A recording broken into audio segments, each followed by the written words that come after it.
اهلا بيكم في قناتي توما ترند اليوتيوب. النهارده هنتكلم عن مدام هناء وعن كام نقطه كده اتكلمت فيهم في كام فيديو من فيديوهاتها. اول نقطه هنتكلم فيها عن الفيديو اللي اتكلمت فيه وكان عنوانه الدنيا مستخسره فيا كل حاجه، حسبنا الله ونعم الوكيل.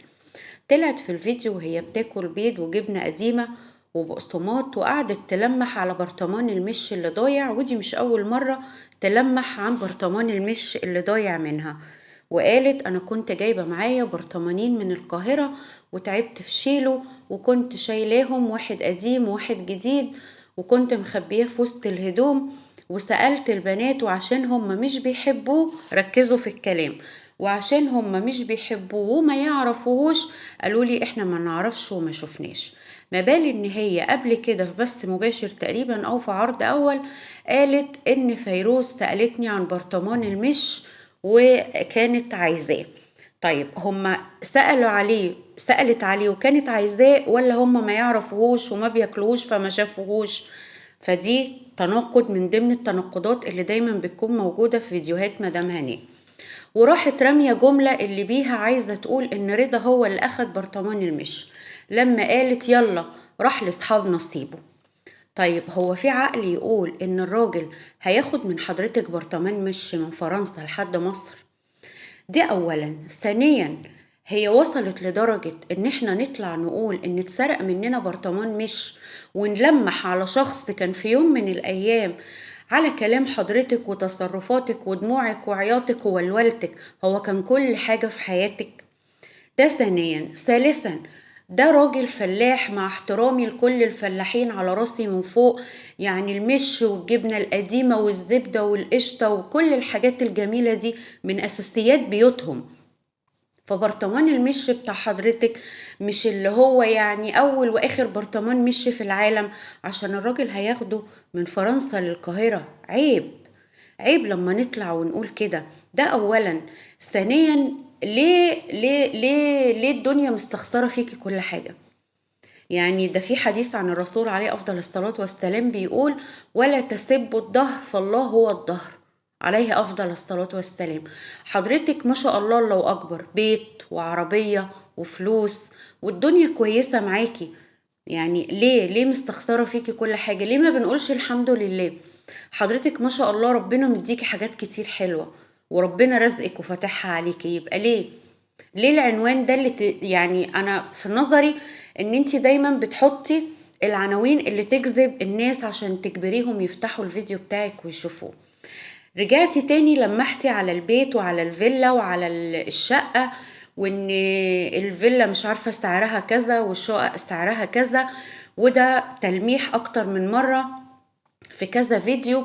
يعني نفهم من كده ان حضرتك مستنية دعم من الناس المتابعين عندك. اصل ما فيش حد هيطلع يتكلم في نقطة معينة كذا فيديو الا اذا كان بيلمح على حاجة زي كده. يا اما حضرتك عايزة تثيري الجدل وبس وفيديوهات ونازلة على الفاضي لان حضرتك مفيش عندك محتوى فبتملي فراغك باي كلام. زي برضو ما لمحتي او زي ما لمحت برضو على العمرة وقالت ان هي هتسافر وتعمل عمرة، ومش عارفة مين كلمتها وقالت لها لما تقرري نبقى نروح ونعمل سوا. الموضوع تلميحك عن العمرة ملوش عندي غير تفسيرين، وناس تانية فسرت نفس التفسيرين. يا اما حضرتك عايزة تقولي انا هو وهروح السعودية ومش ناسية الموضوع وحضرتك مش هتروحي ولا حاجة، يا اما حضرتك برضو مستنية ان اهل السعودية يبعتولك دعوة تانية بعمرة تانية بعد كل اللي عملتيه وكل اللي قلتيه عن الست ام عبود وعن حورية الإريترية وعن كل الكلام اللي قلتيه. فما اظنش يعني ان انتي تنتظري ان حد من السعودية تاني يبعتلك عمرة. واللي اعرفه واللي انا متأكدة منه ان العمرة لما تبقى بفلوسك انتي ده شيء افضل من ان انتي تطلعي بيها على حساب حد. نيجي بقى للفيديو اللي كانت بترد فيه على أسئلة المتابعين، واللي أنا أشك أصلا إن في حد بيبعت لها أسئلة أو حد بيبعت لها يقول لها قولي لنا إيه تجارب حضرتك الشخصية عشان نتعلم منك. وده انا مش فاهمة معناها، يعني الكلام ده بين قوسين حضرتك ايه تجاربك الشخصية او ايه الزيادة او ايه اللي حضرتك بتعمليه ديفرنت قوي يعني، عشان الناس تبعت تقولك قولي لنا ايه تجاربك الشخصية. وانا غالبا بدخل على التعليقات، انا ما بشوفش الكلام اللي حضرتك بتقوليه ده خالص. اول سؤال اتسأل لها واحدة بعتت قالت لها ان هي مقصرة في الصلاة وعايزة تعرف تعمل ايه لما تبقى مقصرة في اداء الفروض بتاعتها، واوقات نفسيتها بتبقى تعبانة ومش قادرة تأدي فروضها ولا قادرة تأدي فرض الصلاة بتاعها. المفروض الرد الطبيعي ان البني ادم يرد ويقول الشيطان بيدخل للنفوس الضعيفة وبيحاول يبعدها اكتر واكتر عن ربنا، استغفري اكتر وجهدي نفسك اكتر وحاربي نفسك اكتر، حاولي اكتر تقربي لربنا، لان ده يعتبر جهاد مع النفس هتاخدي عليه ثواب لما تجاهدي مع نفسك وتجاهدي شيطانك وتحاولي تقوي عليه، لان الشيطان بيدخل للنفس الضعيفة وما بيصدق ان البني ادم يبعد عن ربنا علشان يبعده اكتر واكتر، ويحاول يسوق له الحياة في قربها من ربنا ويجمل له الحياة في بعده عن ربنا ويقعد يوسوس له. فحضرتك راح تجيبي اجابات كلمة من الشرق وكلمة من الغرب وتجربة اختي وتجربة مش عارفة مين، ومفيش اي رد واضح وصريح ومقنع، مع ان المفروض حضرتك دايما بتطلعي تتكلمي باسم الدين. وده في نظري ونظر ناس كتير قوي ان حضرتك بتستغلي الدين واسم الدين عشان تلمي مشاهدات. وزي ما حضرتك قلتي انك هتعملي سلسلة فيديوهات عن تجاربك الشخصية وعن حياتك وعن ايه اللي مريتي بيه في حياتك، وده اللي انت عايزة توصلي له. لان انت قلتي في فيديو قبل كده لما قلتي قعدت انا وياسمين بالورقة والقلم ايه الفيديوهات اللي بتجيب مشاهدة وايه الفيديوهات اللي نعملها زي سلسلة فيديوهات، وقلتي ان اكتر فيديوهات بتجيب مشاهدة هي الفيديوهات اللي بتبقى عن تجاربك الشخصية. حد تاني سألك وقالك انتي ايه مين اول حب في حياتك او ايه التجارب الحب اللي كانت في حياتك، او في ناس ارتبطتي بيها او حبيتيها وتمنيتي ترتبطي بيها. حضرتك ضحكتي وقلتي انا ما ارتبطتش غير بواحد وانا في ابتدائي اسمه احمد، وكنت بحاول ان انا ابين له ان انا مش بحبه وبغلس عليه وبضايقه عشان ما بينلوش حبي، لكن كل البنات في الفصل كانت بتحبه، ولكن هو الحد اللي انا ارتبطت بيه وحبيته هو كان ابو ولادي. طب ورضا فين؟ حضرتك طول الوقت بتحبي على نفسك، حضرتك طول الوقت عايزة تحبي وتتحبي، فإجاباتك غير منطقية وإجاباتك يعني مش مقنعة إلا للناس المغيبين اللي بيتابعوكي لمجرد إن هم حافظين مش فاهمين. فمن الواضح إن حضرتك بتطلعي تملي فراغ، لأن حضرتك عندك فراغ كبير، وأنا من رأيي إن انت كده بتقلي من نفسك، لأن مفيش أي قيمة بتضاف في الفيديوهات، مفيش شيء جديد. حضرتك حاسة بفراغ كبير فطالعة بتتكلمي اي كلام وبتقولي اي حاجة. حتة ان انتي ما حبيتيش وما ارتبطتيش وما تمنيتيش حد، لا حضرتك حبيتي. امال مين اللي كان رايح يصلح الشرخ في مصر؟ مين اللي كان بيطلع في كل فيديو التاني يعيط على رضا؟ مين اللي كان بيبقى فرحان لما رضا جاي من السفر ويقول حبيبي رضا جاي انا رايحة استقبله؟ فانا مش فاهمة الفيديوهات اللي حضرتك بتعمليها دي. انا رأيي بس انتي ما بتسمعيش النصيحة، او متابعينك المغيبين ما بيسمعوش النصيحة. حضرتك طالعة بتقلي من نفسك جامد قوي. عايزة اتكلم في نقطة تانية، يمكن معلش هي مش ترتيبها في الفيديو.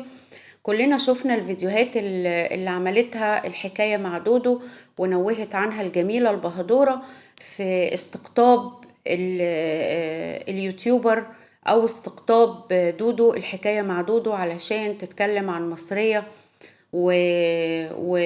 وتطلع مصرية حد مش مسلم وحد بيشرب خمرة وحد بيعمل وحد بيسوي.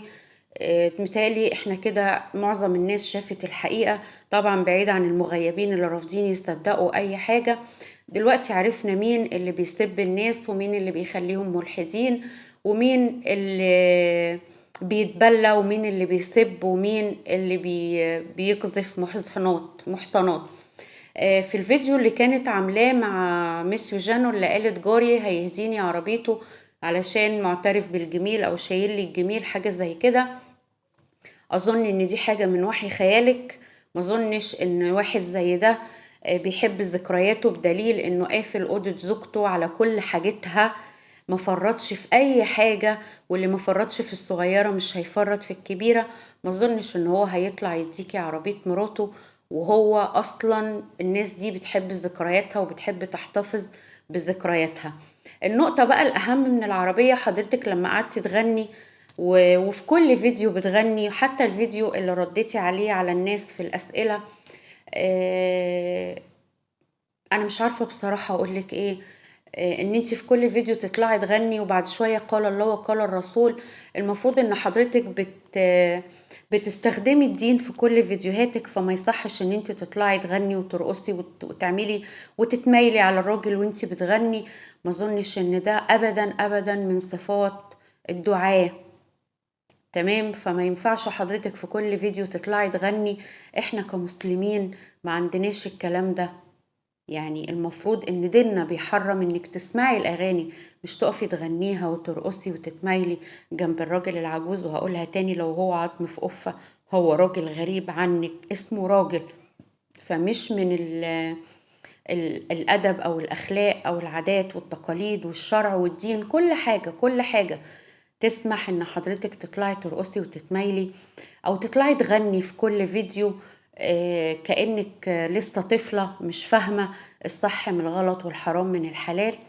فياريت حضرتك تراجعي نفسك في الفيديوهات اللي انتي بتعمليها، لانك هقولها تاني بتقلي من نفسك. انا شايفة ان اللي انتي بتعمليه ده اسمه حلاوة روح. يعني لو تطلعي تعملي روتين طبخ او روتين تنظيف هيبقى افضل بكتير قوي من اللي حضرتك بتعمليه في الفيديوهات، والرد على الاسئلة الوهمية اللي معظم الناس فاهمة انها من اختراع حضرتك. يعني اصل انا ايه المميز في حياتك ان الناس هتطلع تقولك قولي لنا يا مدام هناء من فضلك احكي لنا عن تجاربك الشخصية عشان نتعلم منك. حاجة يعني حاجة تضحك، بجد حاجة تضحك. فحاولي تفكري في محتوى تقدميه، لان واضح ان الفراغ هيقتلك. اعملي روتين طبخ، اعملي روتين تنظيف، هيبقى افيد من كده بكتير. لان حضرتك واضح ان انتي شفتي ان المحتوى ده بيجيب لك مشاهدات، فهتطلعي كل شوية تحكي عن سلسلة حياتك وكلام معاد ومكرر عشان المشاهدات مش اكتر. وانتي كده كده بترفعي سيلفر، يعني ما انتيش محتاجة. يعني القناة ما شاء الله لما تزيد اكتر من 100,000 في شهر، يعني حضرتك بترفعي السيرفرات. والموضوع اتجه دلوقتي لقناة شهرزاد، ابتدت برضو يترفع لها سيرفرات. الله يهديكي ويصلح حالك وتفكري بشكل افضل من كده شوية، لان انتي شهر والتاني هتبقي جدة، فلازم تقدمي حاجة تليق بيكي وببناتك. وده كان الفيديو بتاعنا النهاردة. ما تنسونيش في اللايك والشير والسبسكرايب للقناة، دعمكم هيشجعني اني اكمل. واستنوني في فيديو جديد مع توما ترند اليوتيوب.